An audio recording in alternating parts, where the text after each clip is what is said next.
Je ne cherche pas à faire ma propre volonté, mais la volonté de celui qui m'a envoyé. Jean 5, 30. Il n'est pas très bien vu de se tenir à la merci de la volonté d'un autre. Cet état d'esprit paraît asservissant, voire annihilant. Pourtant, celui qui agit ainsi s'ouvre à une véritable liberté, quand il répond à la volonté de Dieu. Ainsi, demander au Seigneur que ta volonté soit faite sur la terre comme au ciel, c'est dire au Père que nous sommes disponibles à son règne de paix, pour que nous ayons sur terre un avant-goût du ciel.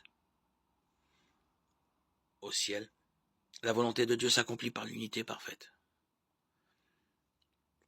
Ceux qui communient à la gloire de Dieu, qui sont appelés des saints, sont dans une joie éternelle. Sur terre, si nous laissons à Dieu le soin de nous façonner par son amour, alors nous pouvons construire avec lui cette unité ecclésiale, la civilisation de l'amour. Ce que Dieu veut, c'est abattre les béants de la haine. Il l'a réalisé par la croix de son Fils, sommet de son amour pour les hommes. Éphésiens 2,16. Puisons dans le Christ la force de recevoir et de donner le pardon comme un cadeau qui libère et unit.